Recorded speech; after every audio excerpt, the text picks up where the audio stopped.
Angelo Marciano slammed his palm against the marble reception desk so hard the crystal vase beside it shattered across the floor. "I don't care who she is," he snarled, his face twisted into something ugly and cold. "Fire the girl. Fire her tonight. And if she's not gone by morning, burn every piece of paperwork that says she ever worked here." The front desk manager flinched so hard he knocked his own coffee onto the floor. Angelo leaned in his voice, dropping to a whisper that somehow felt louder than a scream. "And if anyone in this building breathes a word about what happened in Suite 912, I will personally make sure none of you ever work in this city again. Are we clear?" Not a single person said a word. Because in the Venetian Grande, silence was the only safe answer. If you're new here, please subscribe to our channel and hit the notification bell so you never miss a story. Drop a comment below and tell us what city you're watching from. I love seeing how far these stories travel. Now let's get into it, because this one is going to change everything you think you know about power, loyalty, and the woman nobody ever saw coming. Amelia Duarte had been invisible for so long that she had almost started to believe it herself. Not invisible the way people mean when they say it as a compliment, not quiet or unassuming or graceful. Invisible the way furniture is invisible, the way a fire exit sign is invisible until the building starts to burn. She pushed her cart down the 14th floor corridor of the Venetian Grande every night starting at 11, and the guests who passed her in the hallway never once made eye contact. Not the business travelers on their phones, not the couples arguing in hushed voices about dinner reservations, not the women in fur coats who stepped around her mop like she was a pothole in the sidewalk. She had learned to be okay with that, or at least she had learned to say she was okay with that, which amounted to the same thing most days. What she had not learned to be okay with was Angelo. Angelo Marciano was not a guest at the Venetian Grande. He was a presence. He arrived the way weather arrives. You didn't see him coming until you were already soaked. He was in his early 40s, wore suits that cost more than Amelia's rent for 6 months, and had the specific kind of cruelty that comes from having never once been told no. He was the younger cousin of Enzo Marciano, the man who had reserved the entire 9th floor for the week, and Angelo moved through the hotel as though ownership were something he could simply decide to claim by walking through a door. Amelia had first noticed Angelo on Tuesday, 3 days before everything fell apart. She had been collecting the used towels from the service corridor on the 9th floor when she heard him through the half-open door of room 914. He was on the phone, and he wasn't making any effort to keep his voice down. That was the thing about men like Angelo. They never thought anyone was listening because they never thought of the people around them as people. "It's already in motion," he said. "You just make your people are ready when I give the signal. Once Enzo's distracted with the Christmas dinner, we move the accounts. By the time he figures out what happened, it'll be done." Amelia had frozen. Her hand was still on the cart handle. Her brain was doing that thing it did when something dangerous was happening nearby, going very, very quiet like an animal that knows a predator is close. She told herself it was none of her business. She pushed her cart to the next room. She told herself she hadn't heard what she'd heard. She told herself that whatever was going on behind those closed doors was not something a cleaning woman needed to concern herself with. She had learned that lesson the hard way years ago in a different city, in a different life. The lesson that said, keep your head down, keep your mouth shut, and survive. But survival has its own kind of memory, and Amelia's memory was very, very good. She had grown up watching her father try to do the right thing.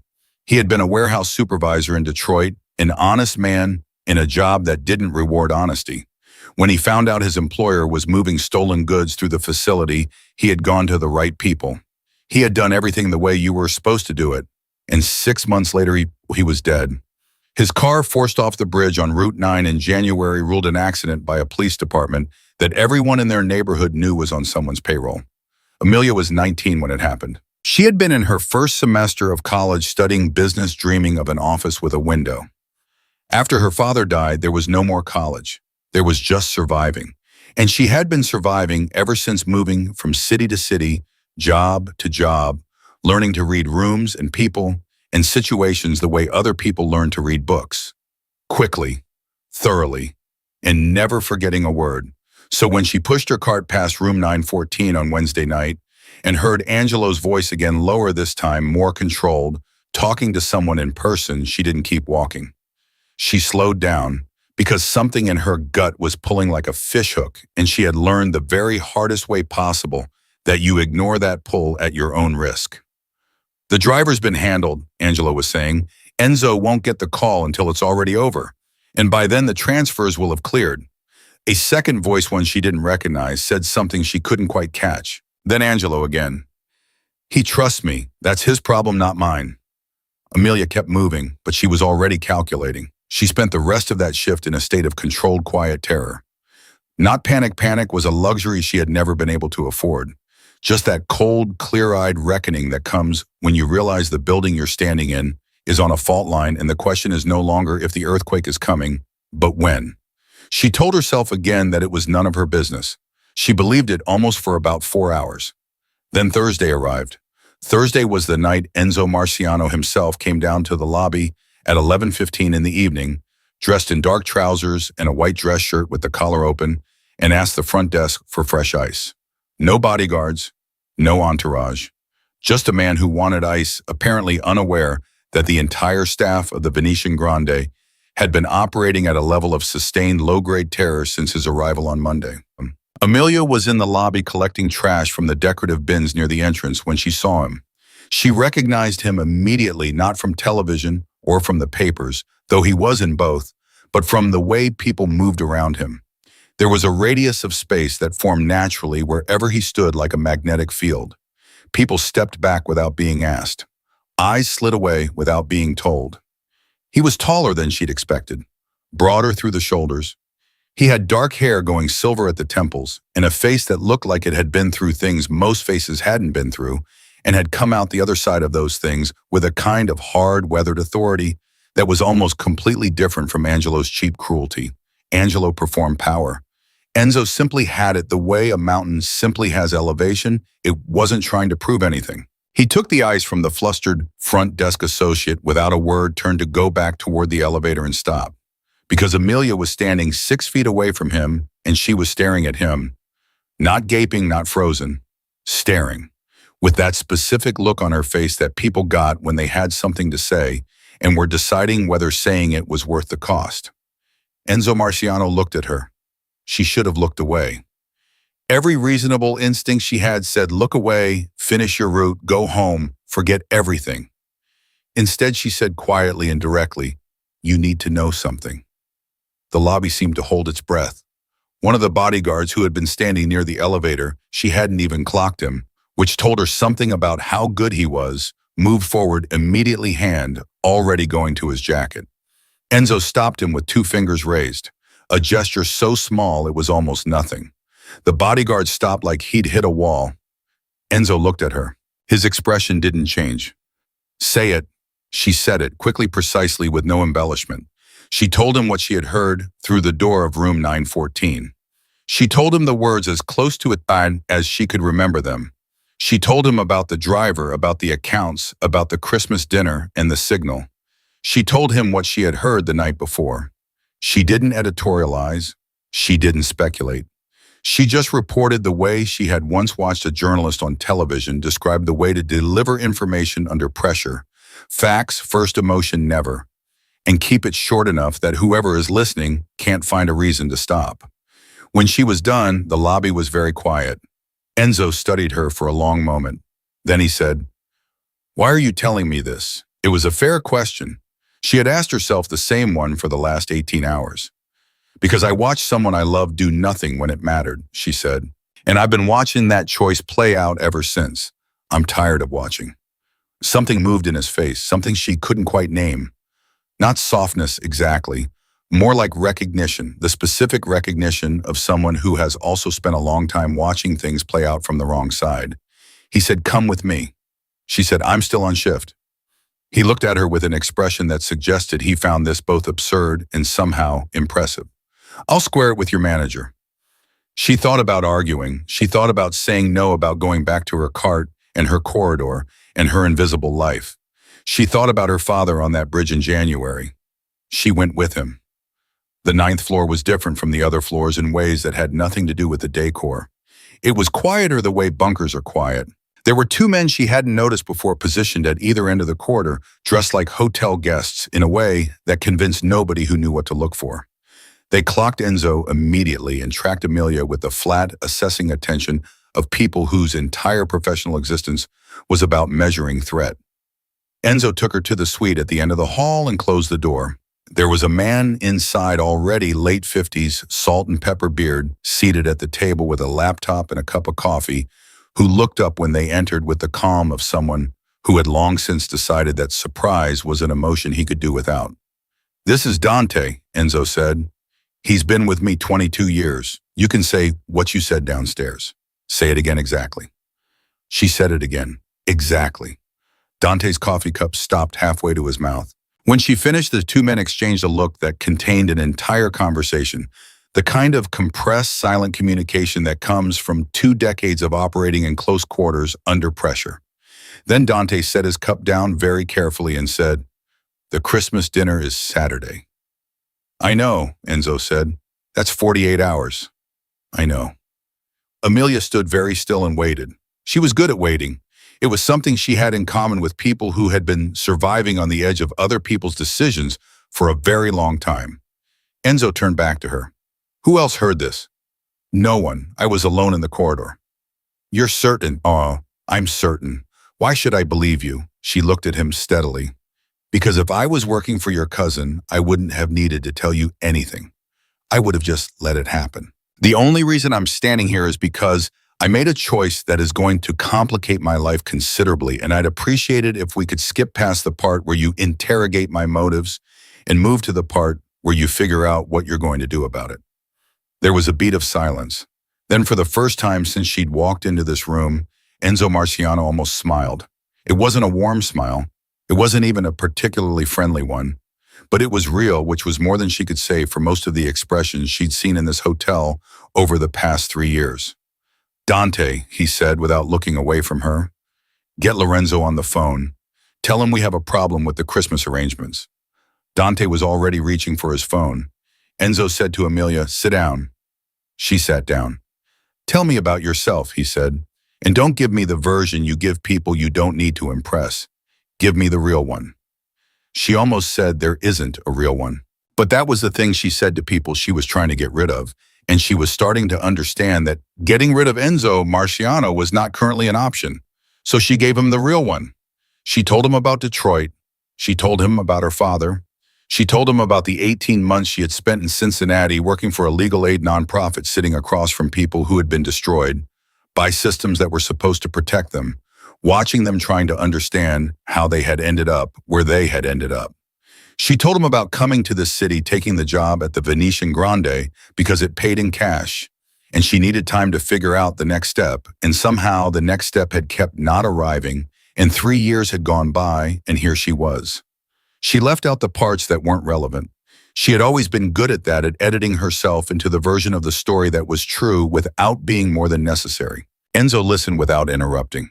That was something she noticed about him.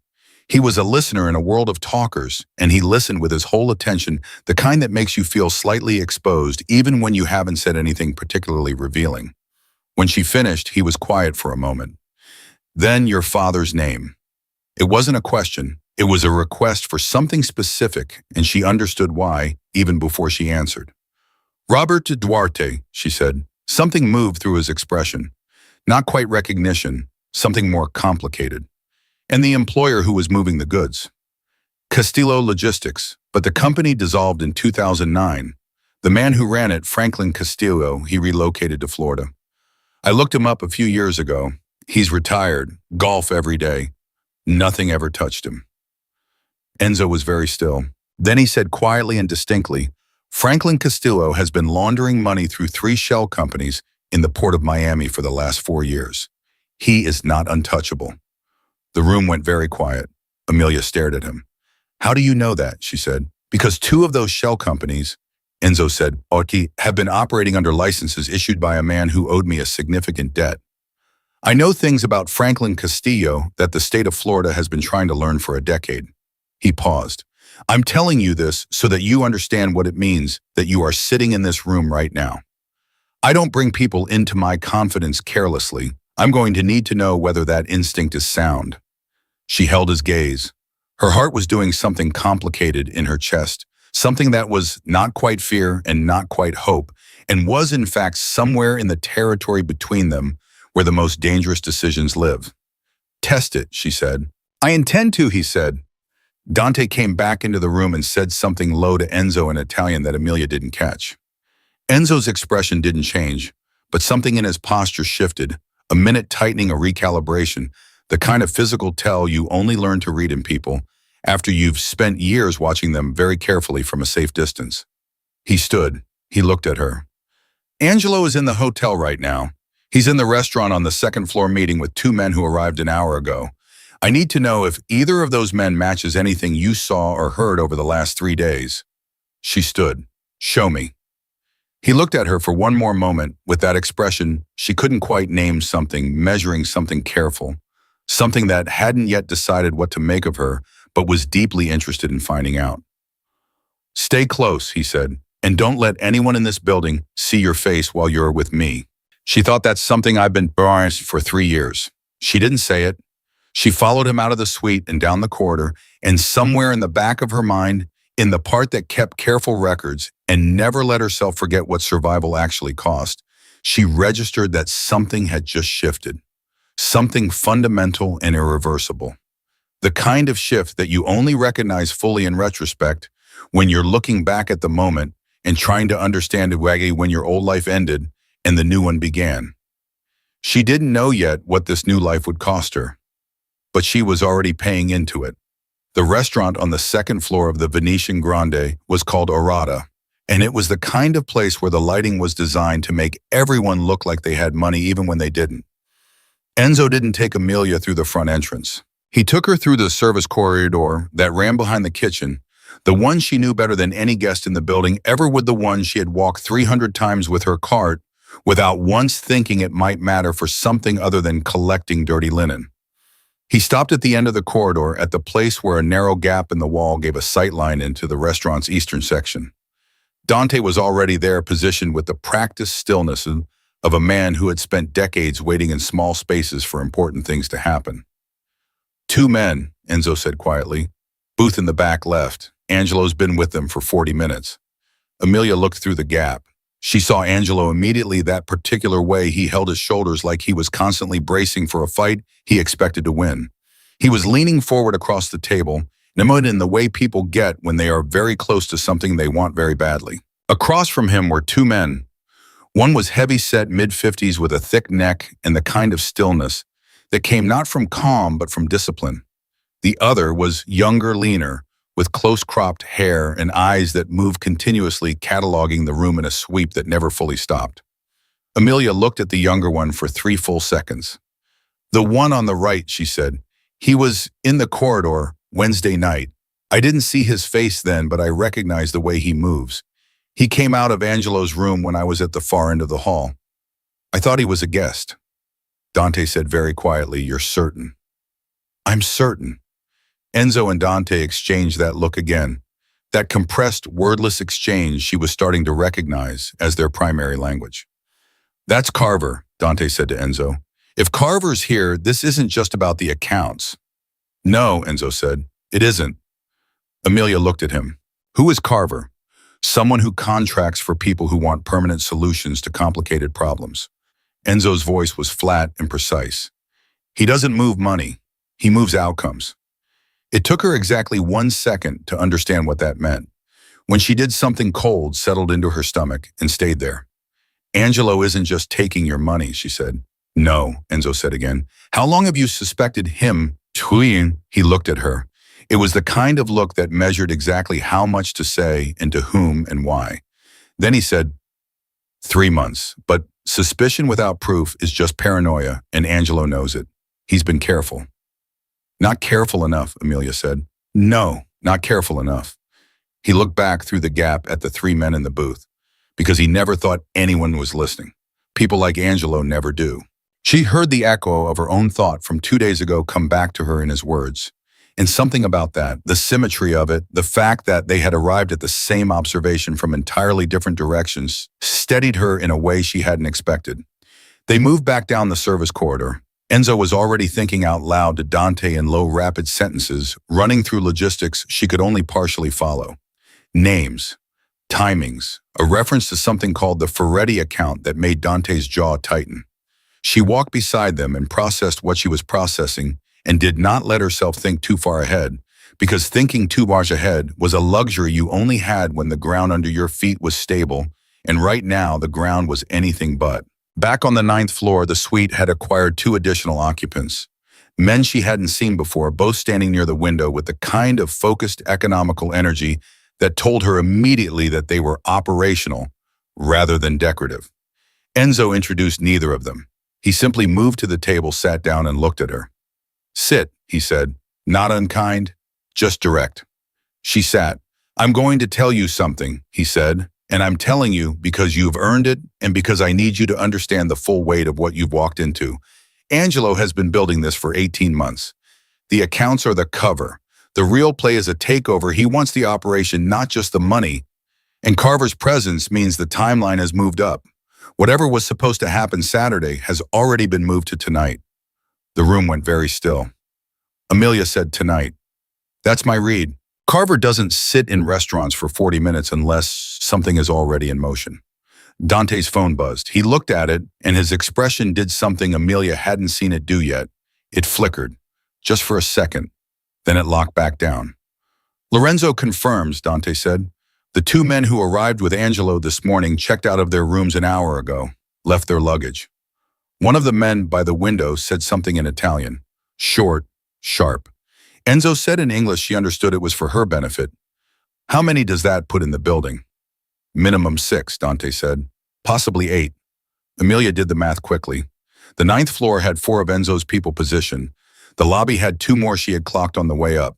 Again, 6 to 8 positioned throughout the building with the element of surprise already partially in Angelo's favor. Those were not good numbers. She said, "What floor is Angelo's room on?" Enzo looked at her. 11. "And he came down to the restaurant alone, no bodyguards at the table." "Correct. Which means his people are already positioned somewhere else. He's not expecting you to move tonight because he doesn't know you know. He thinks you're still operating on the assumption that you have until Saturday." She paused. "That's your window. Right now, tonight, that gap between what he thinks you know and what you actually know, that's the only advantage you have." The room was quiet. Dante was looking at her with an expression she couldn't quite read. The 2 men by the window had gone very still. Enzo said, "Go on." She hadn't planned to go on, but something about the way he said it, not as a command, but as an invitation, the way a person holds a door open for someone they've decided to let in, made her keep talking. "He needs the Christmas dinner to happen," she said. "That's the cover for the transfers. If the dinner gets canceled, the window closes. He either has to reset the timeline or act tonight without the cover story which exposes him. So you don't cancel the dinner. You let him think everything is proceeding normally. And you use the next few hours to move your people into positions he doesn't know about." She stopped, because she was acutely aware that she was sitting in a room full of men who had been doing this for decades, telling them things they almost certainly already knew, and there was a very real chance she was about to be dismissed with polite neutrality. Instead, Enzo said to Dante, "She's right about the window." Dante nodded slowly. "The dinner stays." Amelia exhaled. She hadn't realized she'd been holding her breath. Over the next 40 minutes, the suite transformed. People came and went with a controlled efficiency that reminded her oddly of the way a well-run hospital operates, all the urgency contained beneath a surface of deliberate calm. Enzo was at the center of all of it, fielding calls, issuing directions, reading reports that Dante handed him, and responding with decisions that seemed to cost him nothing, the way expertise always looks effortless, from the outside, even when it's being operated at full capacity. Amelia sat to one side and watched and stayed out of the way and learned. She was very good at learning. It was the thing she had done in every difficult situation since she was 19 years old, watched it absorbed, cataloged, understood. She had just never had a situation quite like this one to learn from. At midnight, Enzo came and sat across from her. "I want to move you," he said. "Not for your safety, well, not only for that.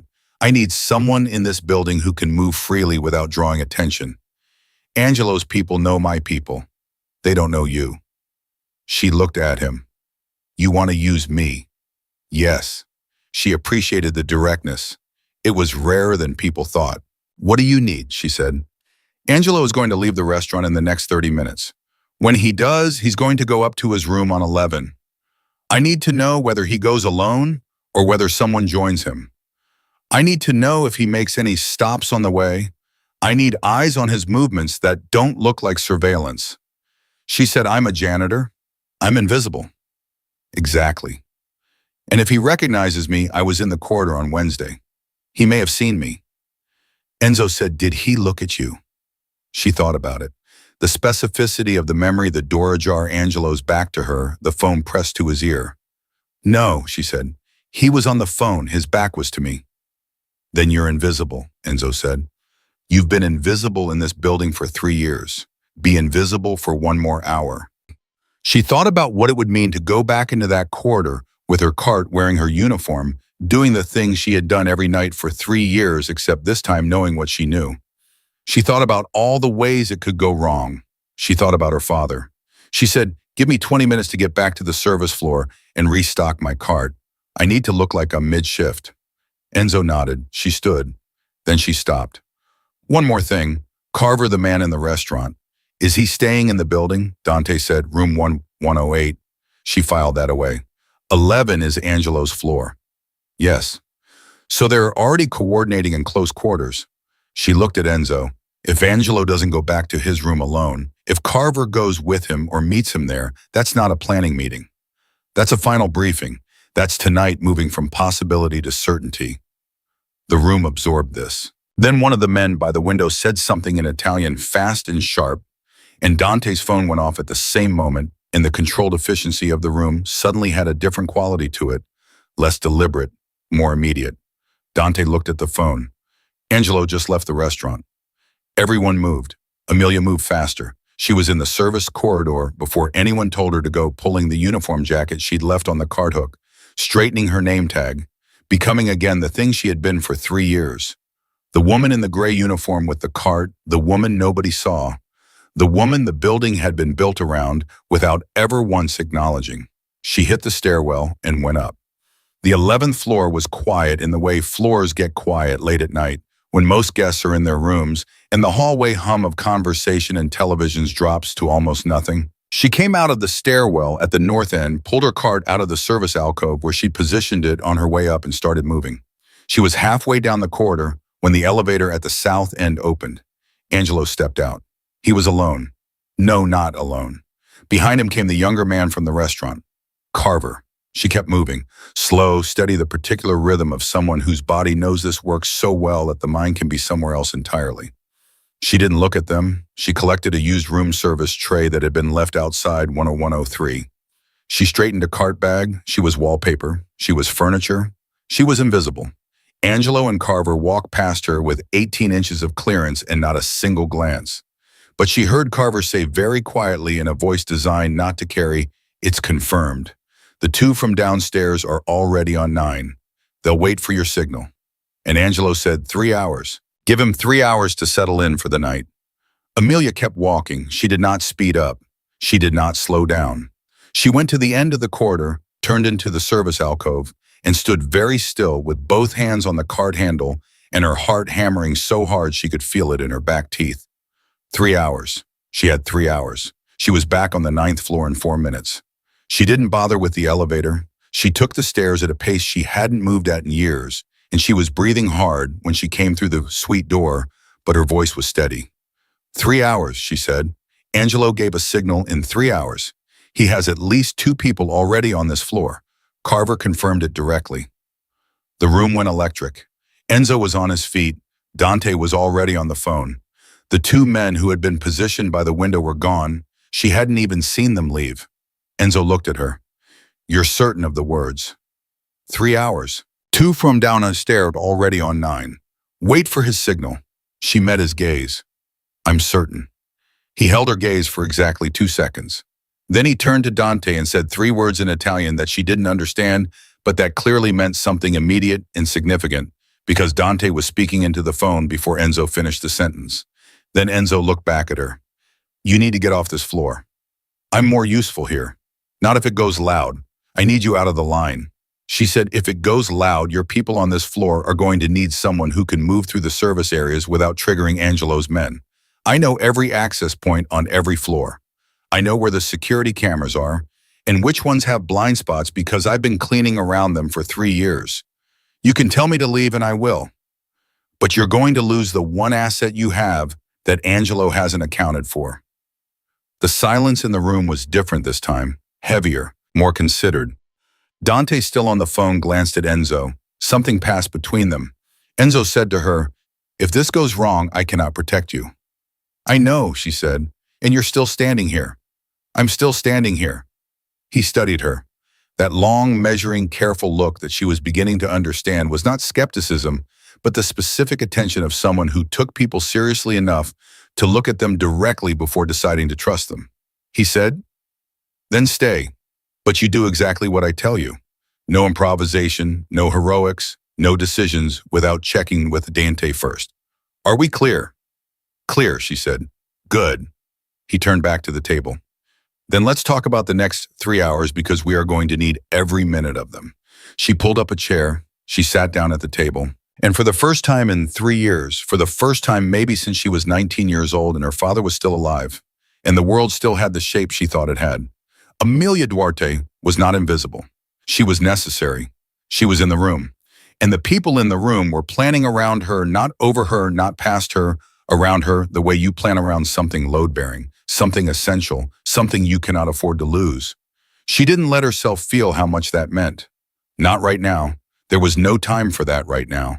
But she filed it away in the part of her mind where she kept the things that mattered, and she turned her attention to the table and she listened. Because this was what she had always been good at. And tonight, for the first time, being good at it might actually be enough. 40 minutes later, Dante received a call that changed the shape of everything. He listened for 30 seconds. His face did not move. He said, "Hold," and lowered the phone and looked at Enzo with the kind of expression that precedes sentences people don't want to have to say. "Lorenzo's been taken off the board," he said. "His car was stopped on the highway 20 minutes ago. Fake credentials pulled by men who identified as federal. He's being held." The room absorbed this. Lorenzo was Enzo's logistics chief, the person responsible for coordinating the external response if something happened inside the hotel. Without Lorenzo, the outside network had no coordinator. Without the outside network, the 9th floor was an island. Amelia looked at the window. She looked at the door. She looked at Enzo, who was standing very still in the way she had come to recognize meant he was recalculating at speed. "Angelo knows we have Lorenzo," she said. "Yes," Enzo said, "which means he knows we know something." "Yes, which means the 3 hours might already be shorter." Enzo looked at her. Something in his expression shifted. Not alarm, not defeat. Something more like the acceptance that precedes the decision to fight on entirely different terms than the ones you originally planned for. "Much shorter," he said. And then, from somewhere below them, deep in the building, came a sound that was not quite a shout and not quite an alarm. Just a short, sharp sound that lasted less than a second and then was swallowed by the building's silence. Everyone in the room went still. Dante said quietly, "That was 912. Amelia knew 912. She had cleaned it twice a week for 18 months. She knew exactly where it was, what its layout was, how many access points it had. She knew because she knew this building the way she knew nothing else in her life, that 912 had a connecting door to 914 that the guests never noticed and the management never mentioned because it had been sealed during a renovation and only partially relocked. She knew exactly how to get into room 914 from the service corridor without going through the main door. She stood. "I know another way in," she said. "Give me 2 minutes." Amelia. But she was already moving. She knew the service corridor on 9 the way she knew her own breathing automatic, certain without needing to think about where her feet were going. The cart stayed behind. She moved without it, just her hands and her knowledge, and the specific kind of controlled urgency that doesn't look like running, because running draws attention, and attention was the one thing she could not afford. The service access point for the 9th floor's east wing was behind a panel that looked like part of the wall, unless you knew to press the lower left corner first and then pull. Amelia had found it by accident 14 months ago when she was chasing a cleaning cloth that had slid behind it. She had noted it the way she noted everything, quietly, precisely filed away, for no particular reason, except that her brain had decided it was worth keeping. She had not at the time imagined the reason would look like this. The panel gave way. She slipped through. The space behind the wall was narrow and very dark, running parallel to the corridor, with thin slats of light coming through at intervals, where the partition met the room walls. She moved along it with one hand trailing the surface on her right, counting the gaps. 1, 2, 3, room 909, 910, 911. She stopped at 912. Through the slat she could hear breathing. Controlled. 2 people, maybe 3. She moved 6 inches further. The connecting panel between 912 and 914 was there, she could feel it. The renovation had sealed the visible door between the rooms, but hadn't touched the access panel in the service corridor because the people who designed renovations and the people who designed service corridors never talked to each other, and that gap in communication was right now the most useful thing in the world. She pressed the lower left corner. Pulled. The panel opened into room 914 from the inside of the closet, which was empty. She stepped through, pulled the panel closed behind her, stood absolutely still in the dark of the closet and listened. The voices in the room were low but distinct. A man she didn't recognize. He's not moving. Signal's been quiet for 12 minutes. Then Angelo unmistakable. That means he's either asleep or he knows. Either way, we don't wait anymore, Miss Sarivento. You take 912. I'll handle the corridor. Carver's already on the stairs. A pause, then the first voice. And the woman, silence. Then Angelo slower. What woman? The one Dante ran a background check on this afternoon. The cleaning staff. Someone pulled her employment file. The silence that followed was only about 2 seconds long, but it was the kind of silence that changes the temperature of a room. Angelo said very quietly, "Find her." Amelia's heart rate spiked hard. She breathed through it, in, out, steady. She had maybe 30 seconds before they started moving. She pulled out the small radio Dante had pressed into her hand before she left the suite, the size of a pack of cards, frequency locked, and she pressed the transmit button twice. The signal they had agreed on, "I'm in position, situation is active, they are moving now." Then she waited for 3 seconds. Then she pushed the closet door open and walked into room 914 as if she owned it. The 2 men in the room spun around. Angelo was closest to the window. The other man, heavy-set, the one from the restaurant, was between her and the door. Angelo looked at her, and she watched the exact moment he placed her. Watched it move across his face like weather, the recognition, the recalculation, the arrival at an answer he clearly did not like. "There she is," he said. His voice was very quiet. "The little janitor who doesn't know how to mind her own business." She said nothing. She was measuring the distance to the door, the position of the second man, the fact that Angelo was between her and the window, and therefore for the moment between her and one exit. She was also calculating something else, something she had been calculating since she stepped through that panel, which was how long she needed to keep them in this room and talking before Enzo's people, alerted by the radio signal, could reach the floor. "You heard me on Wednesday," Angelo said. "It wasn't a question." "I heard a lot of things," she said. "And then you went straight to my cousin." He tilted his head. There was something almost gentle about his expression, which was far more frightening than anger would have been. "You know what I find interesting? Enzo has 12 people in this building. He's been planning his response for hours, and he sent a cleaning woman to come find me." He almost smiled. "That's either very clever or very desperate, and knowing my cousin, I honestly can't tell which." "He didn't send me," she said. "I volunteered." Something shifted in Angelo's expression. "Why, no?" "Because I was already in the building," she said, "and because I'm better at moving through it than anyone he has." "That's true," Angelo said, and there was something in the acknowledgement that was almost like respect. "But it doesn't change where you are right now." "No," she said, "it doesn't." She looked at him steadily. "But it changes where your people think you are. Because the signal you were supposed to send 2 minutes ago hasn't gone out. And Carver has been on the stairwell for..."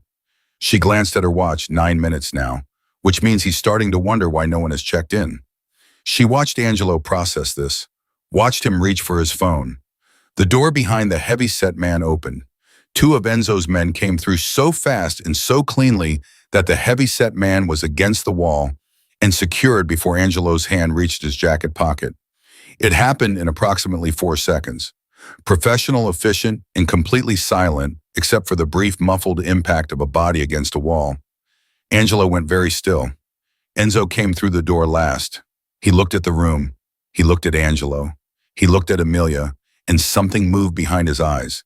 Something that was relief and fury compressed into a single expression, and she understood that both emotions were directed at her equally. He said to her without preamble, "Are you all right?" "Yes." "Good." He turned to Angelo, and the expression he turned on his cousin was something entirely different, something that had none of the compressed, controlled quality of the look he'd given her. This was older and colder and much more final, the look of someone arriving at the end of a very long calculation. Angelo said, "Enzo," and then extraordinarily he laughed, a short, genuine laugh. "You know, I always said you were too trusting. I just didn't think the thing that finally woke you up would be a woman with a mop cart." Enzo said, "Where is Carver?" Angelo's laugh faded. "I have no idea what you're talking about."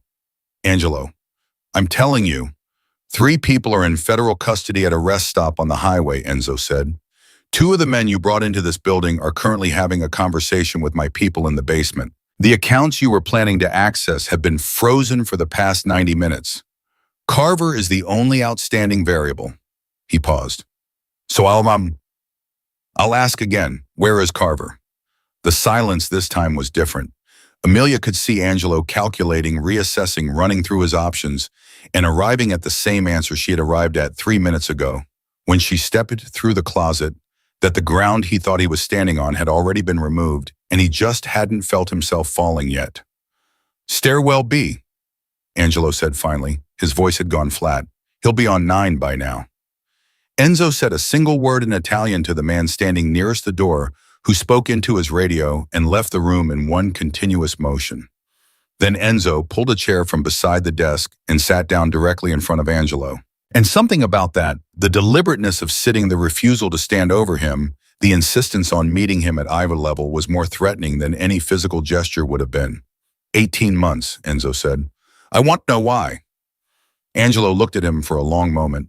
Then he said with a weariness that sounded almost genuine, "Because you were never going to give it to me. The operation, the position, any of it. I've been at your side for 15 years, Enzo. 15 years. And you still introduce me to people as my cousin. Not my second. Not my partner. My cousin. Like I was a guest at the dinner table who hadn't earned his own chair." Enzo was very still. "I built half of what you have," Angelo said. "The Ferretti account that was mine. The arrangement in Miami that was mine. Every time I brought you something that worked, you took it and folded it into the operation and moved on. And I kept waiting for the moment when you'd turn around and say, this one was Angelo's. This one was his." That moment never came. The room was very quiet. Amelia, standing to the side, watched Enzo's face. She had become in the past several hours a careful student of his expressions. She had learned to distinguish between the ones that showed what he was thinking and the ones that showed that he was thinking. This was the second kind, the deep, closed internal kind, and she had learned that what came after that expression was usually something important. He said, "You're right."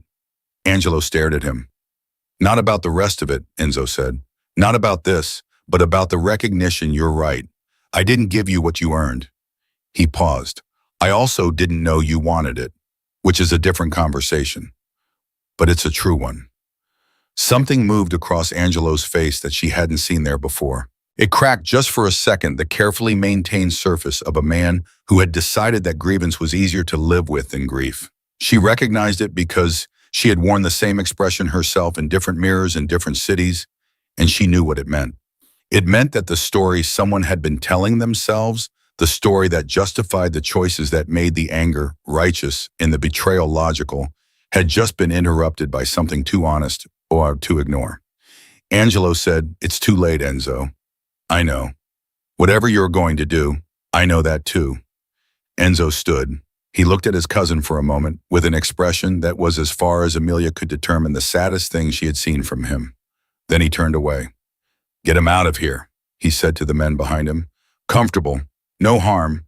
I mean it." They moved Angelo out of the room. The door closed. Enzo stood with his back to the room for about 5 seconds. Then he turned and the expression was gone, replaced by the measured, forward-facing authority she had come to recognize as his default state. He looked at her. I told you not to improvise. I didn't improvise, she said. I used information I had. That's different. You walked into a room with two of Angelo's men.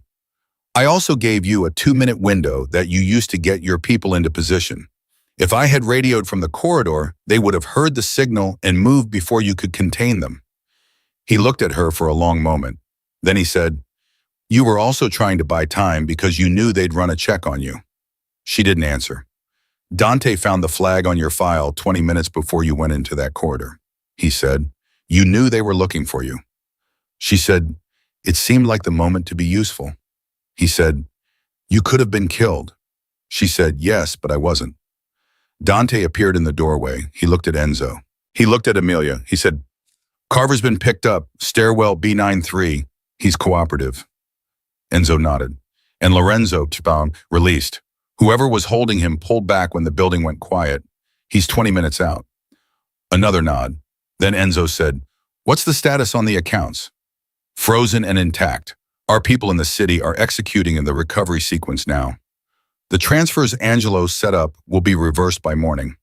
Amelia listened to this and processed it with the part of her mind that had been tracking the operational logistics since she sat down at that table on the 9th floor 3 hours ago. She had a question she had been holding for the right moment, and she had decided that the right moment was not when Enzo was actively managing a crisis.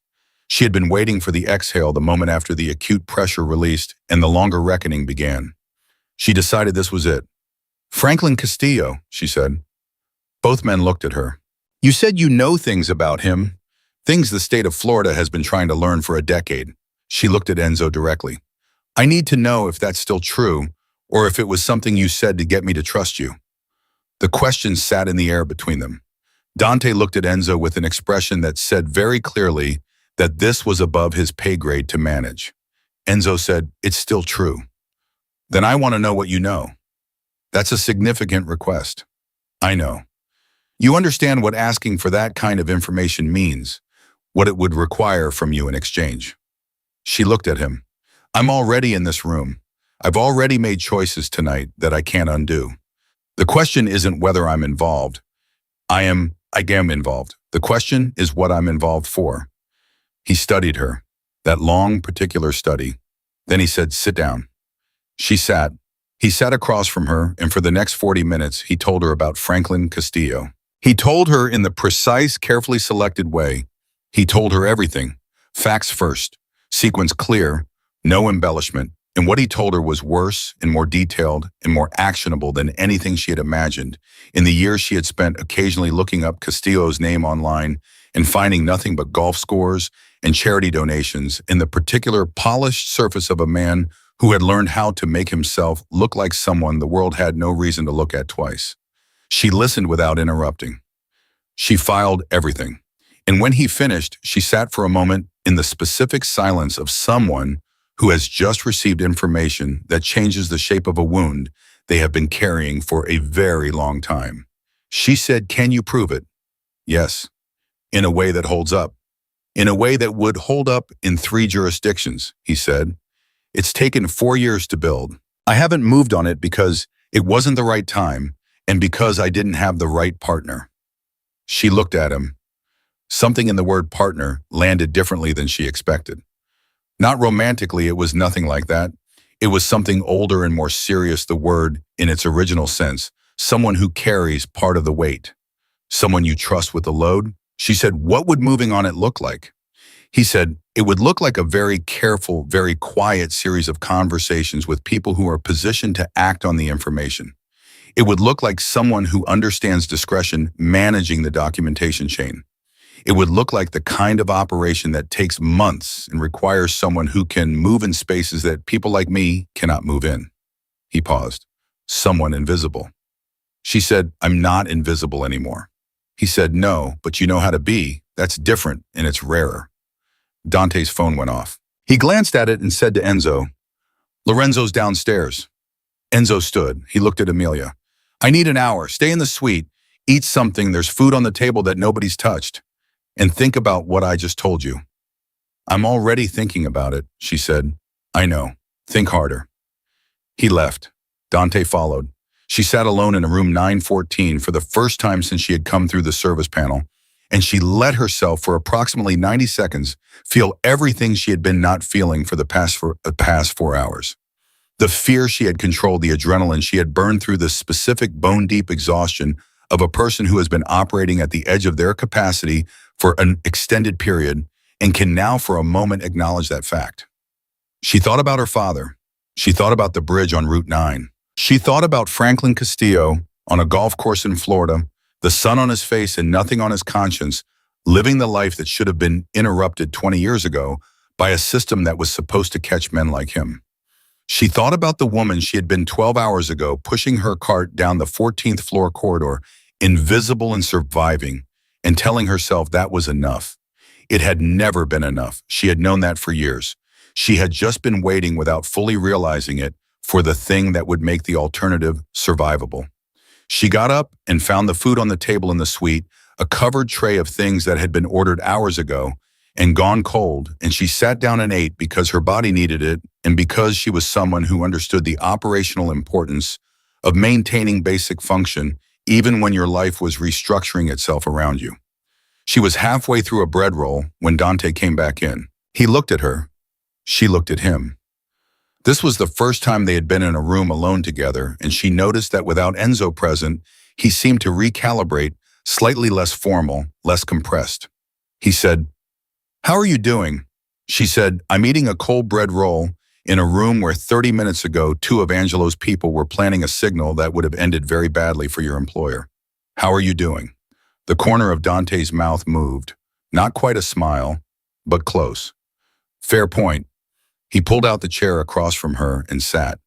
"I need to ask you something, and I need you to answer me honestly." "All right. How much of tonight was calculation and how much was something else?" She considered the question. She appreciated that he asked it directly without dressing it up as something else. 60% calculation, she said. 40% something I don't have a clean word for. The part that moved before the thinking caught up. He nodded. "That 40%, he said, that's the part that concerns me. Not because it's wrong, but because that's the part you can't train. People either have it or they don't. The ones who have it and don't know how to manage it get themselves killed." He looked at her steadily. The ones who have it and learn to manage it, they become something else. She said, "What did Enzo tell you about me before tonight?" "He told me to run your file, that was all. And when you ran it, I found exactly what you'd expect to find for a woman who has been careful about what she leaves behind." He paused. "And 2 things that weren't in the file." She waited. "The legal aid nonprofit in Cincinnati," he said. "You worked there for 18 months. During that time, 3 of the cases you worked on resulted in referrals to a federal oversight office. 2 of those referrals led to convictions. The nonprofit's director called you when I reached out the sharpest mind she'd worked with in 20 years. He paused again. "The second thing, the investigation into your father's death. It was never officially closed. The case file was sealed and transferred to a department that handles cases with potential organized crime components." She went very still. "It was sealed," Dante said, "because it intersected with a larger ongoing investigation, an investigation that has been running for 11 years. He looked at her. An investigation that, as of 8 months ago, was being co-managed by a federal office and an external party working under a consultancy arrangement. She said carefully, "What external party?" Dante said, "Us." The room was completely silent. She looked at him. She looked at him for a long time, long enough to run through every implication of what he had just said, every possible way it could be true, and every possible way it could be something other than what it sounded like. She was thorough and she was fast, and at the end of it, she arrived at the same place she always arrived when the facts were what they were. She said, "Enzo has been building a case against Castillo for 4 years. Yes. And the investigation into my father's death is part of that case. Adjacent to it, connected through Castillo's logistics network. And you didn't tell me this upstairs." "No." "Why, Timmy?" Dante said, "Because Enzo needed to know first whether you were someone who could handle information like this without letting it make your decisions for you. A person who finds out their father's death is connected to something the man in front of them has been investigating, that's a powerful thing to know. It changes how you hear everything else he says. He held her gaze. He needed to know you before he told you why you might want to trust him. Because if the trust only came from the information, it wasn't trust. It was gratitude. And those are two different things. She sat with this. She sat with the specific enormous weight of it, the knowledge that her father's death, the thing that had reshaped every year of her life since she was 19, was not a closed door that had been shut against her. It was a door that was still open, that people were still on the other side of, that she was apparently now on the other side of. She said, "I want to see the file." "I know," Dante said. "Enzo will show you. Tonight if you want." She said, "I want." Dante nodded. He started to rise. She said, "Dante." He stopped. "The 40%, she said, "the part that moved before the thinking. I know how to manage it. I've been managing it for 20 years. She looked at him. "I just haven't had anywhere to put it." He looked at her for a moment. Then he said, "You do now." He left. She sat alone again. She finished the bread roll. She looked at the door. She thought about her father and the bridge and the 19 years she had spent becoming someone she had never planned to be, but had apparently been becoming anyway without knowing it, the way rivers carve their own courses without understanding the geography they're changing. She thought about Enzo upstairs right now, with Lorenzo managing the aftermath of a night that had cracked open his inner circle and revealed the kind of rot that takes years to grow and seconds to destroy everything. She thought about what it meant that this man, this particular man in this particular world, was the one her path had bent toward. She didn't have a clean word for what she thought about that either. But she was still here. The night was still moving. And somewhere in the lock files of an investigation that had been running for 11 years, her father's name was still in a document that hadn't been closed. She was going to read that document tonight, and then she was going to decide what happened next. Enzo came back to room 914 at 2:17 in the morning, carrying a leather folder that looked like it had been opened and closed 10,000 times, the kind of wear that comes not from carelessness, but from use. He set it on the table in front of Amelia without preamble, without ceremony, the way you hand something important to someone you have decided to trust with it. She looked at the folder. She looked at him. He sat down. "Take your time," he said. She opened it. The first page was a case summary. 11 years old, the date printed at the top in the faded ink of a document that had been scanned and reprinted more than once. The subject heading read, "Castillo Logistics Network, Cross-Jurisdictional Inquiry, Financial Crimes and Related Homicides." And there 4 lines down in the specific airless language of federal documentation. "Robert Duarte, Warehouse Supervisor, Detroit, MYMA. Homicide staged vehicular, January 14th. She read the words. She had known they were there. Dante had told her. But knowing a thing and seeing it written down in the language of official record are two entirely different experiences, and she had to hold very still for a moment while her body caught up with what her eyes were reading. Enzo said nothing. He was good at that, at being present without filling the space with sound.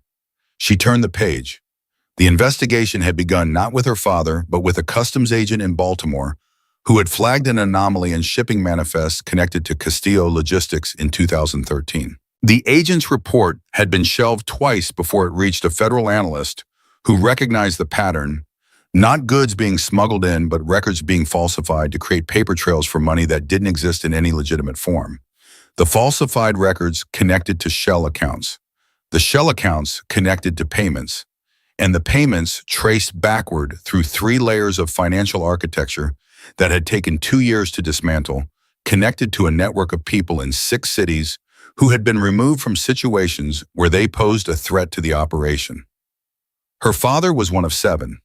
7 people, 7 lives, 7 families who had been told accident or coincidence or bad luck, and had spent years carrying that verdict without any way to challenge it, because the people who issued verdicts like that were the same people who had arranged for them to be necessary. She read for 40 minutes. Enzo sat across from her and drank coffee that Dante had brought and didn't speak. Once, when she turned a page and her hand was not entirely steady, he slid a glass of water across the table without saying anything. She drank it without looking up. When she finished, she closed the folder. She put both hands flat on the cover. She breathed. She said, the two federal analysts she named in here, are they still active? Enzo said, one retired, one is currently a senior investigator with the Financial Crimes Unit in the Southern District. And your consultancy arrangement, that's through her. Him, Marcus Webb. He was a junior analyst when the case started. He's been working it longer than anyone. Enzo paused. He's also the person who will receive everything we have on Castillo the moment I decide the package is complete. She looked up. How close are you to complete? 3 months ago, I would have said 6 months away. Tonight changed some of that. The accounts Angelo was trying to access, 2 of those accounts are holding documentation we've been collecting on Castillo's current operation. Angelo didn't know what he was actually reaching for. He just saw the money. Enzo's voice was even. What he almost did if he had succeeded would have destroyed 4 years of work. She sat with that, the specific dizzying near miss of it. Then she said, and now? Now the accounts are secure. Lorenzo is back. The internal breach has been contained. He looked at her. But I've lost 6 weeks minimum resetting the security architecture after tonight. 6 weeks in which Castillo continues to operate, continues to move money, continues to do what he has been doing since 2009 with no meaningful consequence. She said, unless something accelerates the timeline. He was quiet. She said, Castillo is in Florida. Miami, you said. The shell companies in the port of Miami. She looked at him directly. I know the port of Miami. The legal aid nonprofit in Cincinnati had a sister organization in Miami that handled port workers' compensation cases. I spent 2 weeks there in 2018 doing a document review. I know people who still work there. People who have access to the physical facility, the loading operations, the manifest records. Enzo was very still. I'm not talking about going in tomorrow, she said. I'm talking about a specific kind of access that takes time to develop and that you cannot develop from the position you're in because anyone connected to you in Miami is already flagged by Castillo's people. He's been running this for 17 years. He knows your network's edges. She paused. He doesn't know mine. Dante, who had come back into the room quietly enough that she hadn't heard him, said from the doorway, she's right that we're visible in Miami. Enzo said without turning around, I know. Webb's been saying for 2 years we need a ground-level access point that isn't connected to us. I know that too. Amelia said, then say what you're actually thinking instead of talking around it. Enzo looked at her for a long moment, and then he said the thing he had clearly been deciding whether to say since she sat down with the folder. What I'm thinking, he said, is that 6 hours ago you were a cleaning woman who overheard a conversation in a hotel corridor, and now you're sitting across from me talking about infiltrating a Port of Miami operation that has killed at least 7 people we know of, run by a man who has survived 11 years of federal scrutiny. He paused. And the thing that concerns me is not that you're wrong. It's that you might be right, and I'm not sure I'm willing to put you in that position. She said, that's my decision. Not entirely. More than you think. He leaned forward. Listen to me carefully. The people who get positioned the way you're describing, the people who go into a situation like Miami, they don't come out of it unchanged. They don't go back to their old lives. They become something else, and that something else has costs that you cannot fully calculate from where you're sitting right now. I know because I've watched it happen. I've watched people go in with clear eyes and good intentions and come out the other side of the experience, having given up things they didn't know they were giving up. His voice was precise and level. I am not willing to let you make that choice without understanding what it actually She said, I lost my father when I was 19. I spent 3 years in legal aid watching systems fail people who deserve better. I spent 3 more years being invisible in a building full of people who couldn't be bothered to look at me. I have been making choices with incomplete information about their costs for my entire adult life. She held his gaze. I'm not asking you to protect me from the decision. I'm asking you to give me what I need to make it.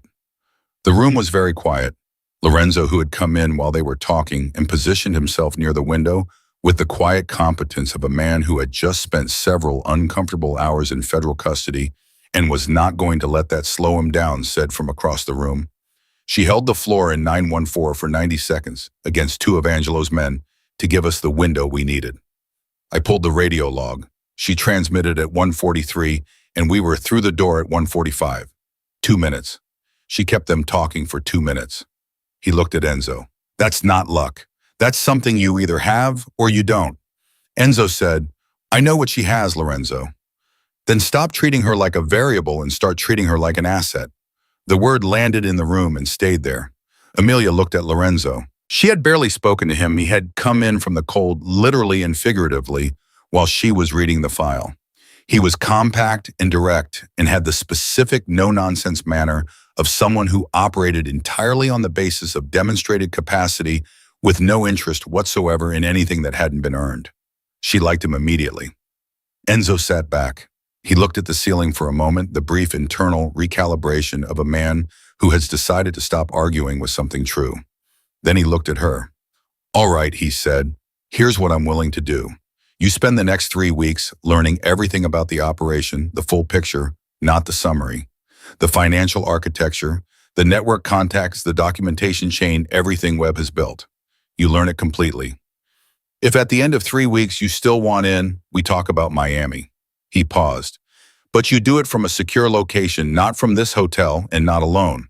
And you talk to Webb directly before we make any decisions about positioning you. She said 3 weeks. 3 weeks. And during those 3 weeks, what happens to Angelo? The question shifted something in the room. Enzo's expression moved in the specific way it moved when he was approaching something he found genuinely difficult. He said Angelo goes away, not permanently, but somewhere he can't do more damage while we determine what's been compromised and what hasn't. She said, he told you something true tonight about the recognition, about the 15 years. Enzo said, I know. That doesn't excuse what he did. No, it doesn't. But it means there's a version of this where he understood himself to be owed something, and when it didn't come, he took it another way. She looked at him. I'm not defending him. I'm saying that the story he told himself wasn't entirely a lie. And people who operate from stories that aren't entirely lies are more dangerous than people who are purely wrong, because they can always find their way back to the version that makes them the victim. Enzo studied her. What are you suggesting? I'm suggesting that wherever Angelo goes for the next 3 weeks, someone is listening to him. Not watching, listening. Because whatever he's told his people about tonight's outcome, however he's framed it for Carver, for the men who were in his basement, that narrative is already moving. And the way it moves will tell you whether he's finished or whether he's recalibrating. Dante said from the doorway where he had apparently decided to remain for the duration, she's right, Carver talked when we picked him up. He's not loyal, he's contractual. But whatever Angelo told Carver before the signal, Carver's going to repeat it to whoever hired him for the next job. Enzo said, I'll handle Carver. His voice had a particular quality when he said it, not threatening but definitive, the tone of a man who has long since stopped needing to perform authority because the actual thing has been present long enough to need no performance. Amelia said, and me tonight, specifically, what's my status in this building? Enzo said, what do you mean? I mean, I still have a shift that ended 3 hours ago. I have a supervisor who is going to notice I'm not clocked out. I have a locker on the service level with my personal items in it. I have a life small as it is that I walked away from 6 hours ago to come up here, and at some point the building is going to notice I'm not where I'm supposed to be. Enzo said to Dante, handle the hotel administration, full pay, indefinite leave, personal reasons. Nobody asked questions.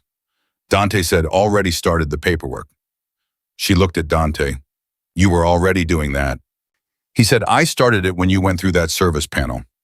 She thought about what that meant, that he had made the administrative call to secure her position before he knew how the next 10 minutes would go. That was either extraordinary confidence in her or extraordinary competence on his part, and she was starting to understand that with Dante it was probably both. She said, I need to go to my apartment tonight. Enzo said, Lorenzo will go with you. I don't need. Carver had your employment file. He may have had your address. His voice was even. It's not negotiable.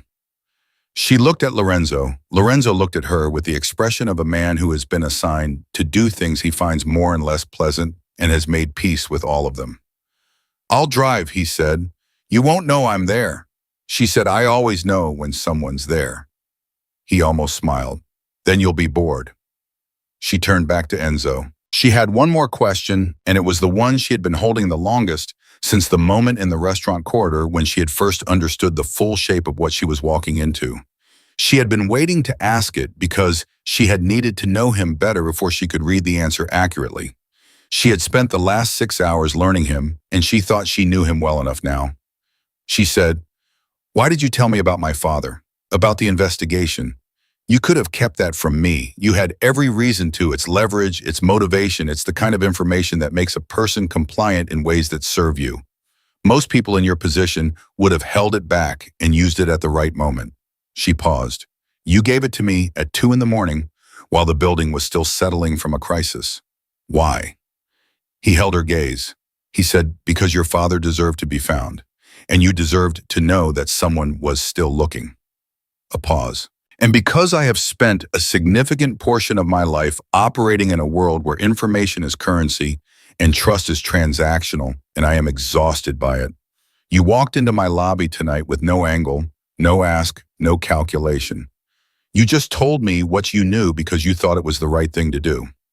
Something moved across his face that she had no name for. "I'm not sure the last time someone did that. I wanted to respond in kind." She sat with that for a moment. Then she said, "All right." He said, "All right what?" "All right, I'll learn the operation. 3 weeks, I'll talk to Webb, and then we'll talk about Miami." He nodded. "One more thing." "What?" "The Christmas dinner is still scheduled for Saturday. It's going ahead. Angelo's absence will be explained as a personal emergency, which is true enough. The dinner is attended by people who need to believe that nothing has changed, that the operation is stable, that tonight was a minor inconvenience rather than what it actually was." He paused. "I need someone at my side who can read a room. Someone who can track the people in it without looking like that's what they're doing. Someone who spent 6 hours tonight demonstrating that specific capacity." He looked at her. "I'd like you there." She said, "At a Marciano Christmas dinner." "Yes." "In what capacity?" He said, "In whatever capacity you're comfortable claiming.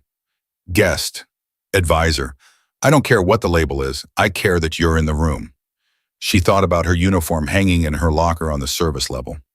She thought about the cart in the 9th floor corridor.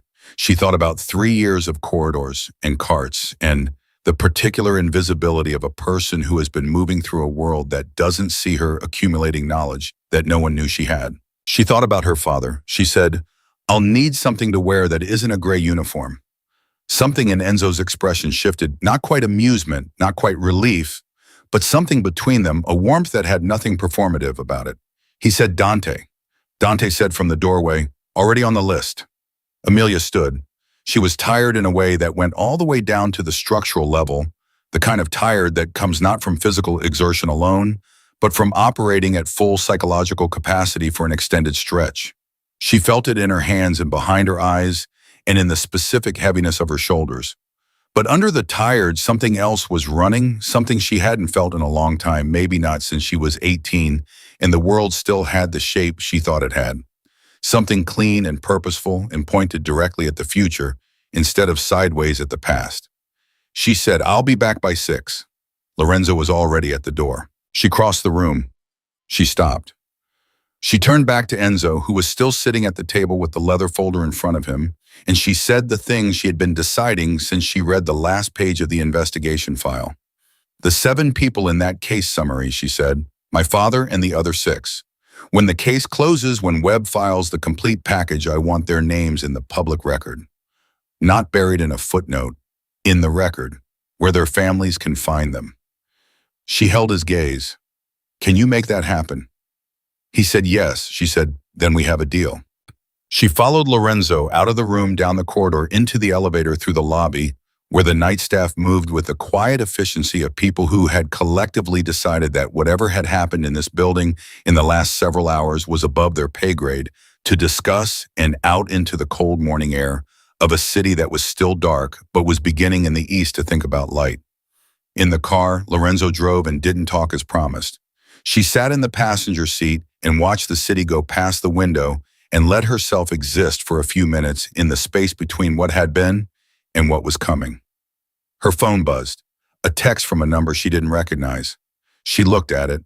It said Webb. Enzo briefed me, read the file. Looking forward to meeting you. We have work to do. She looked at the message for a long moment. Then she typed back, I read the file. All of it. Tell me where to start. The response came in under 30 seconds. It said, start with Castillo's Miami operation, specifically the manifest records from Q3 last year. There's an anomaly nobody's been able to explain. I think you might see it. She looked at the message. She thought about the port of Miami. She thought about 2 weeks in 2018 doing document review and a particular customs supervisor named Gerald who had walked her through the manifest system with the patient enthusiasm of someone who loved his job and wanted everyone to understand why. She thought about the specific way financial anomalies hide inside legitimate record-keeping, the particular signature of a falsification designed to survive casual review. She thought about her father's name in a federal document that had been waiting 11 years for someone to finish what had started. She typed, send me the Q3 records. I'll have something for you by morning. She put the phone in her pocket. She looked at the road ahead, the city still dark and the sky just beginning to gray at the edges, the specific hour before dawn when everything is poised on the threshold of the next thing and the world holds its breath for a moment before the light comes back. Lorenzo said without looking away from the road, you're not going to sleep tonight, are you? She said no. He said, good. Neither am I. She said, you don't have to stay. He said, I know. A pause, Enzo's people don't leave until the person is safe. That's not a policy. It's just how we do things. She looked at him. She thought about the word we, the specific weight of it, the boundary it described, the side of that boundary she was now apparently irrevocably standing on. She said, how long have you been with him? Lorenzo said, 19 years. And you trust him? With my life. Have many times. She said, does he always? She stopped, reorganized. Is it normal for him to operate the way he did tonight? The directness, the information sharing, she didn't have a clean word for all of it. Lorenzo said no. A pause. It's not normal for him or for anyone in his position. He glanced at her, just briefly. But you're not a normal situation. Whatever happened in that lobby when you spoke to him, I don't know exactly what it was. But I've been watching that man read people for 19 years, and I've never seen him make a decision that fast about someone he'd known for 30 seconds. Another pause. He moved the whole operation around you tonight, not because of what you knew, because of who he decided you were. She sat with that. She thought about the lobby and the ice and the way he had stopped on his way to the elevator and looked at her and the 2 words say it that had changed everything. She thought about the kind of loneliness that looks from the outside like authority. She thought about a man who had spent 19 years being trusted by everyone who worked for him and who had apparently spent just as long waiting for someone who would look at him without an agenda and say something true. She didn't let herself think too far past that. There would be time for the longer reckonings later. Right now, there was a file on her phone and an anomaly in Q3 manifest records in a case that had been waiting 11 years for the thing that would finally close it. She pulled out her phone. She opened the file Webb had sent. She started reading. Lorenzo drove. The city went past.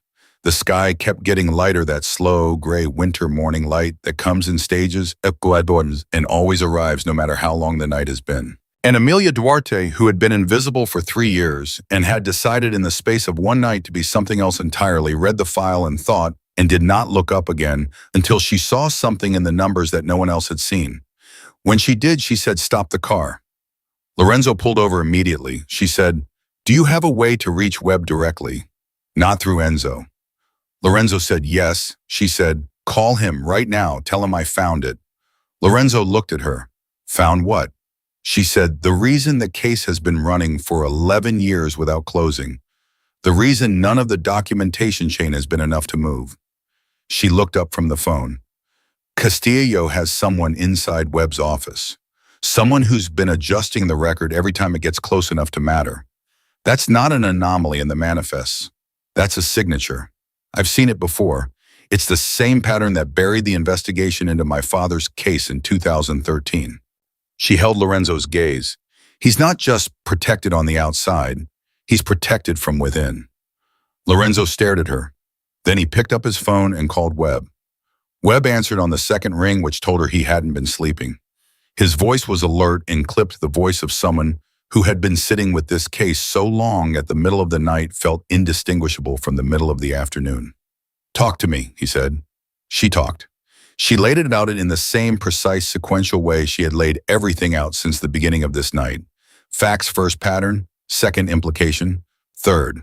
She told him about the Q3 manifest anomaly, about the specific signature buried inside the record adjustments, about the way the same fingerprint appeared in the 2013 investigation file that had buried her father's case. She told him it wasn't a coincidence. She told him it was a method, and she told him what it meant. When she finished, the line was silent for 4 full seconds. Then Webb said, "Say that last part again." She said it again. Another silence. Longer this time. Then, "Do you know what you're describing?" "Someone inside your office," she said. "Someone with access to the active case files, with the authority to adjust documentation without triggering an internal audit flag, and with enough understanding of investigative methodology to make the adjustments look like administrative corrections rather than deliberate interference." She paused. "Someone who has been doing it long enough that the pattern has become invisible through repetition, because it matches exactly beat for beat what happened to the Castillo inquiry in 2013. Same interval, same correction type, same placement in the documentation chain." Webb said very quietly, "How long did it take you to see this?" 20 minutes with the file." Another silence. She could hear him breathing. She could hear in the quality of that breathing the specific recalibration of a man who has just had the ground shifted under 11 years of work. He said, "I need you to send me exactly what you're looking at. The specific pages, the specific fields. Don't summarize, send the raw material." "Already composing the message," she said. "You'll have it in 3 minutes." She heard him exhale. "Lorenzo's still with you." "Sitting right here." "Tell him I need a secure line to Enzo, immediately." She looked at Lorenzo. He was already reaching for his phone. She sent Webb the documentation. Then she sat back and looked out the window at the city, which had gotten a shade lighter in the last 10 minutes, the sky moving from black to that deep gray blue that preceded actual dawn by about 45 minutes. The city looked clean from inside a car at this hour. Quiet and clean and indifferent to everything that had happened inside a hotel on its eastern side in the last several hours. Lorenzo said, "Enzo's on." He handed her the phone. Enzo said without greeting, "Webb called. Tell me exactly what you found." She told him. She had now delivered the same information 3 times in under 20 minutes, and each time she delivered it, the implications became more concrete to her, not less. That was the thing about information like this. It didn't get lighter with repetition. It got heavier because with each telling, you understood more fully what it meant. Enzo listened without interrupting. When she finished, he said, "Webb has a theory about who it is." "He hasn't said." "He wouldn't. Not yet." A pause. "This is the piece we've been missing for 4 years, Amelia. Every time we got close enough for the documentation to move, it stalled. We assumed it was the architecture of the case complexity jurisdiction, the volume of material. We were wrong." His voice was even, but she could hear something underneath it, something tightly controlled. It was someone in the room. She said, "If Webb moves on this internally, the person will know immediately. The moment a review flag goes up on the files, they'll know someone identified the pattern." "I know." "Which means the window from discovery to action is very short. If Webb doesn't move fast enough, the documentation gets adjusted again or destroyed, and you lose the evidentiary chain." "I know that too." "So what happens next needs to happen today." "Not this week, today." Enzo said, "Come back to the hotel." She looked at Lorenzo. He was already putting the car in drive. When she walked back through the lobby of the Venetian Grande at 4:45 in the morning, the night manager glanced up and then looked back down at his desk with the determined incuriosity of someone who had made a firm personal policy about not knowing things. She crossed the lobby without slowing down and took the elevator to 9. Enzo was on the phone when she came in. Dante was at the table with a laptop open. Lorenzo came in behind her and posted himself near the door with a coffee he'd apparently acquired from somewhere, and the stoic patience of a man who had slept in worse places than standing upright. Enzo finished the call. He looked at her. Webb identified a suspect. The room went still. A senior records analyst named Patricia Howe, 14 years in the financial crimes unit. Commendations, clean record, no flags. He paused. She also, as of 18 months ago, has a son who is significantly employed by a subsidiary of one of Castillo's shell companies in Tampa. Hired 3 weeks after the case hit a critical evidentiary threshold in 2022, right when the documentation chain started being corrected most aggressively. Amelia said, "She's not working for Castillo, she's protecting her son." That's Webb's read, which makes her less culpable and more dangerous. Someone acting out of ideology can be reasoned with or exposed. Someone acting to protect their child will do it again every single time as long as the leverage exists. She looked at Enzo. Castillo didn't hire her. He trapped her.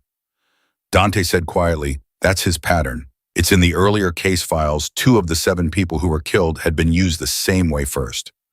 Leverage compliance, and then when the compliance was no longer sufficient, removal." The word removal in that context sat in the room like something with weight.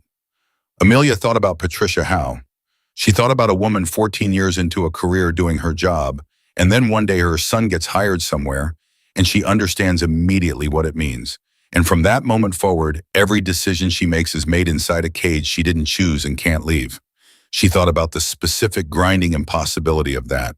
She thought about her father who had refused to be caged and what that refusal had cost. She said, "She can get out of it."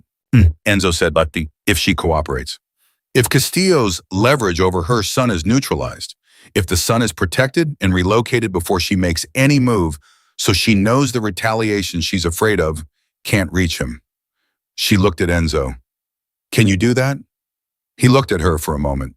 Then, in 48 hours. Webb needs to know that's on the table before he approaches her. She won't cooperate for the promise of legal consideration alone. She'll need to know her son is physically safe first. Dante was already typing. Enzo said to Amelia directly, "You understand that if we move the son and Castillo's people notice the timeline compresses dramatically. He'll know something has shifted." "I know. Which means we either move on the full case package simultaneously with moving the son, or we lose the window entirely." "I know that. We are not ready to move the full package. We said 3 months. She said, "We said 3 months before I found what I found an hour ago." The situation changed. The timeline changes with it. She held his gaze. What does Webb actually need to file? Not the ideal package, the sufficient one. What is the minimum required to move? Enzo looked at Dante. Dante looked at the laptop. He said, "The Miami manifest records authenticated. The shell company documentation linking Castillo to the payments.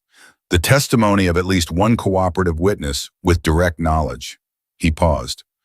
Patricia Howe, if she flips, becomes the cooperative witness. She's been inside the files for 11 years. She knows the case better than anyone except Webb himself. Another pause. If she testifies, the package is sufficient. Amelia said, "Then get Webb on the phone and tell him we're ready." Enzo said, "Amelia, tell him." He looked at her for a long moment. She looked back. And something passed between them in that moment, not words, not performance, just the specific recognition of 2 people who have arrived at the same threshold at the same moment and are making the same decision about whether to step through. He picked up the phone. What followed was not dramatic, not in the cinematic sense.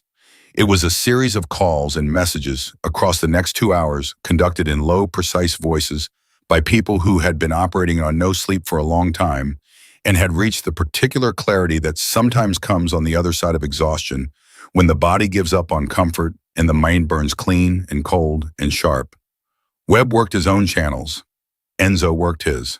Amelia sat at the table and served as the thread between them, the person who had read both sides of the documentation and could translate between the language of federal investigation and the language of operational logistics, the language of the system, and the language of the people who move beneath it. She realized around 6 in the morning, doing exactly what Dante had said she might do that night in room 914 when he talked about the 40%. She was doing the things she had always been able to do and had never had the right place to do it. At 6:42, Webb called back. She answered because Enzo was on another line, and Dante handed her the phone without hesitation, which told her something about how the last several hours had shifted the room's architecture.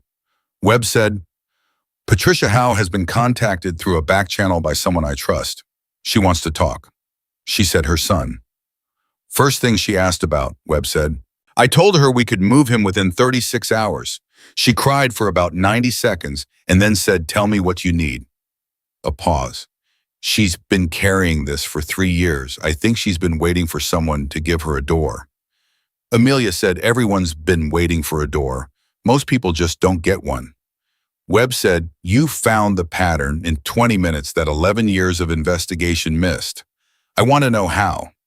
She said, "Because I grew up watching what happens when the pattern succeeds. I know what it looks like from the receiving end." A pause. "That's not a skill you can teach.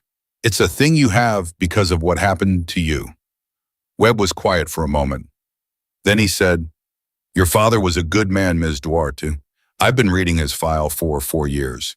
He deserved better from every system that was supposed to protect him." She said carefully and clearly, so that the words were exact and she would remember having said them. "He's going to get better, just later than he should have." Webb said, "Yes, he is." A pause. "I'll be in contact with Enzo about the filing timeline. I'd like to meet you in person as soon as possible." "Name the time." The call ended. She set the phone down. She looked at the table, at the folders and the laptop and the cold coffee and all the material evidence of a night that had started with a cart in a corridor and arrived here at 6:40 something in the morning at the edge of something that had been 11 years in the building. Enzo came off his call. He looked at her. "Webb's moving." "I know, I just spoke to him." Something shifted in his expression. Not surprise, he was past surprise at this point, but something adjacent to it. A recalibration that looked from the outside a little like wonder and a lot like respect. He sat down across from her. "Patricia Howe will be in a secure location by tomorrow morning. Her son is being reached now through a logistics contact in Tampa." "Good. The filing package goes to the Southern District the moment Howe's testimony is secured. Webb estimates that's 72 hours. "Good.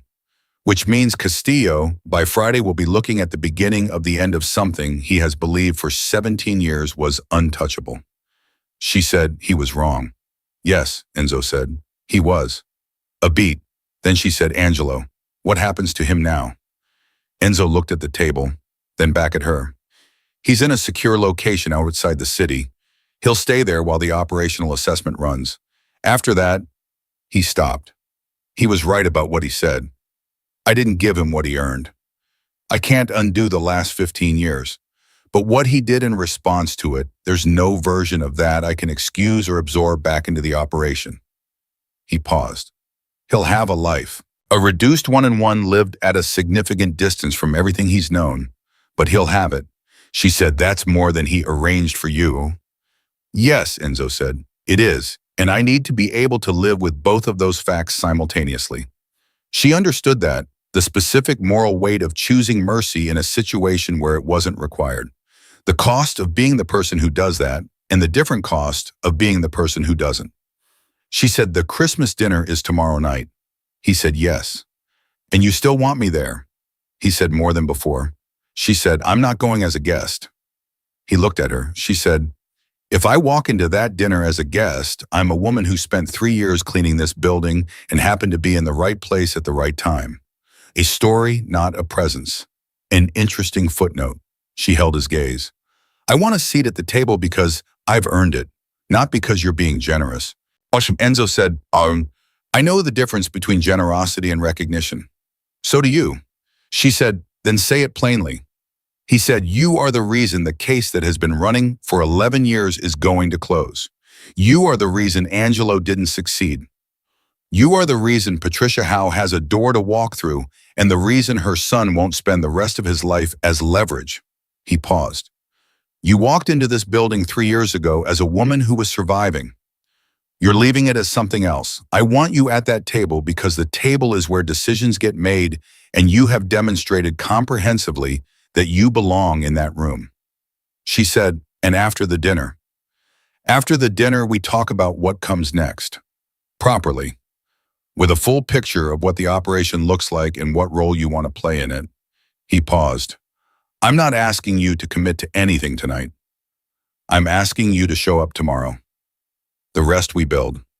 She looked at him. She thought about the card in the corridor and the folder on the table, and the woman in the stairwell who had been waiting 11 years for someone to give her a door, and the document in Webb's office with her father's name in it that was going to mean something by Friday that it had never been able to mean before. She said, "What time does it start?" Dante said from the doorway, 7 o'clock. I've arranged for someone to come to the hotel at 4 for the clothing. She looked at Dante. You had that ready before I agreed. He said, I had it ready before you went through the service panel last night. She said, you were very confident. He said, I was paying attention. It's different. She almost laughed. It was the first time all night that something had moved her in that direction, and it surprised her enough that she let it show just for a second before she collected herself. Enzo was watching her when she looked back. There was something in his expression that she had not seen there before, or perhaps she had seen it and not known how to name it until now. Something open, something that had decided to stop being careful. He said, you should sleep. She said, I have work to do. The Miami documentation web needs the full analysis, not just the pattern identification. That's 6 hours of work minimum. He said, then sleep first, work after. She said, I've been operating on less sleep than this since I was 19. He said, I know, and I'm telling you anyway. A pause, Birbaum. There's a room on this floor that hasn't been used. It's not what you're used to providing for guests. It's better. Something that might have been the beginning of a real smile moved across his face. Consider it back pay for 3 years of corridors. She said, that's a significant upgrade. He said, you've earned it. She stood. She was so tired that the exhaustion had gone past the point of feeling like tiredness and had become a kind of stripped-down clarity, the particular mental state of someone who has used everything they had and is running on the clean, bare machinery underneath. She had made decisions in that state before. She knew from experience that they were often the best ones. She said, Enzo. He looked at her. She said, my father went to the right people and did everything the right way, and it didn't protect him. I've spent 20 years trying to understand what he should have done differently. I think I finally understand that the answer isn't that he should have done anything differently. She paused. The answer is that the people around him should have been different people. He held her gaze. She said, I need to know that the people around me now are different people. He said, I can't promise you that nothing will go wrong. In my world, things go wrong. You've seen enough of it in the last 12 hours to know that's true. He paused. But I can promise you that when they do, I tell you. And I will not leave you to manage the consequences alone. And I will not ask you to be invisible in a room you have earned the right to occupy. A pause. That's the promise I can make. The rest we figure out as it comes. She said, that's enough. She left the room. She slept for 5 hours dreamlessly and completely in a bed on the 9th floor of the Venetian Grande that was better than anything she had slept in for 3 years. When she woke, it was early afternoon, and there was a message from Webb that read, how is talking, everything. 11 years, every correction, every flag she buried, she remembers all of it. We'll have the testimony secured by tomorrow morning. Get ready. She sat up. She read the message twice. Then she typed back, ready. She spent the next 4 hours on the Miami documentation. She worked at the desk in the suite with a focus that felt different from any focus she had ever brought to anything before, not the grim survival mode concentration of a person working to stay afloat, but something directed and purposeful, the concentration of someone who knows exactly what the work is for and why it matters. At 4 o'clock, a woman arrived at the hotel with 2 garment bags and the brisk, no-nonsense efficiency of someone who had been briefed on the parameters and had no intention of wasting time. Amelia submitted to the process with the pragmatic acceptance of someone who understood that how you walked into a room mattered not for vanity, but for function. The dress was dark and unshowy and exactly right. The woman looked at her when she was done and said, you look like someone who makes decisions, and left. At 6:45, she took the elevator down to the private dining room on the 3rd floor where the Marciano Christmas dinner was already gathering. She stood outside this door for exactly 5 seconds. She thought about everything that had happened in the last 18 hours. She thought about the first moment she had seen Enzo in the lobby and the two words he had said that had changed the direction of her life. She thought about her father and the bridge and the document that was going to close by Friday. She opened the door and walked in. The room was full, 15, maybe 18 people, the specific mixture of power and wariness that attends gatherings, where everyone in attendance understands that they are being watched and is doing their own watching in return. The conversation was at that particular pitch of careful sociability that operates just above the level of trust. Enzo was at the far end of the room. He saw her the moment she came in. He crossed toward her without hurry, but without hesitation, with the particular direction of a man who has decided where he is going and is simply going there, and he stopped beside her and said quietly, "How do you feel?" She said, "Like someone who has work to do." He said, "Good." And then in the same quiet voice, "Thank you for being here." She said, "Thank you for asking me." He offered his arm and she took it, and they walked into the room together. Not as a performance, not as a statement, just as two people who had spent one night deciding to trust each other and were now doing the next thing that trust required, which was simply moving forward and seeing what was built. She tracked the room as she moved through it, registered who looked at whom, who avoided whose eye, who held their body with the specific tension of someone managing information. And she cataloged everything the way she had always cataloged everything, except that now the catalog had a purpose that she could see clearly from where she stood. Across the city, Webb was recording Patricia Howe's testimony. In Tampa, a man named Howe was being approached by a logistics contact who would explain to him very calmly and very gently that his circumstances were about to change in ways that were entirely in his favor.